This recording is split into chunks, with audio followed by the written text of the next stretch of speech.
Luke Altmyer, Illinois. He's not exactly the size that I look for in a pro quarterback, 6'1", 215. I watched the Penn State game, and he was pressed most of the game. His offensive line was having issues that game, and he handled it pretty freaking well. He made plays with his legs. He made plays with his arm. He has a really nice touch on the short and intermediate throws. Really nice. Most of the time he seems to go for his first read, but he does have the ability to go through progressions. I watched him against Western Illinois, and I saw him hit his third read in the red zone for a TD. So I think somebody like this would be good in a West Coast system and maybe even an RPO system because he can run the ball. He's a pretty decent athlete. I like his intangibles. He looks confident out there, and he looks like the offense really responds to him. The biggest problem I have with him is I don't think he has a great arm.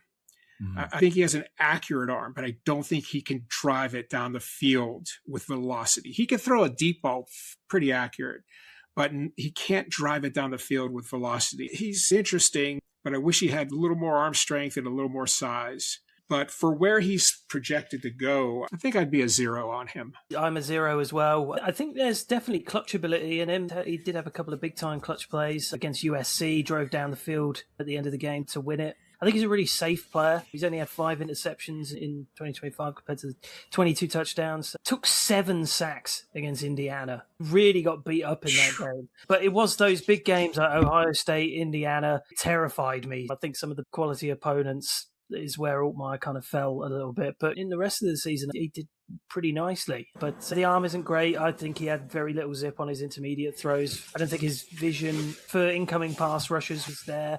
No peripheral vision whatsoever. Had 6 fumbles on this season, so ball security is an issue. Kind of susceptible to a boneheaded play here and there.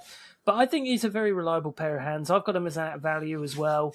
Certainly limitations. I think he's someone who the floor's higher than you think, but the ceiling is probably as low as you would expect. Ultimately, he'll be a really solid backup. Whether he gets any more than that depends on the system. I like his feet. He's very light-footed. He moves around well. And when he takes off out the pocket, he's got real burst. He takes off real fast. I'd say that's my main positive. My main negative, when he throws, it looks like he's trying to step through the pass. That tells me he just doesn't have the velocity. He can't whip it. He hasn't got the elastic arm. He looks like he wants to plant his right foot in front of his left when he's throwing because he just cannot generate the velocity. So that caps his upside to me. So I echo everything you said. At value, fair. I think he's got some nice traits in the pocket, some pocket movement, some rollout stuff, some escapability that you can work with, but his arm caps his upside. Yeah, you guys said it. Yeah, the arm is the biggest problem with him, isn't it? You can see him as a backup, right? You can see him coming in and Certainly, winning some games with his legs and making some plays outside of pocket.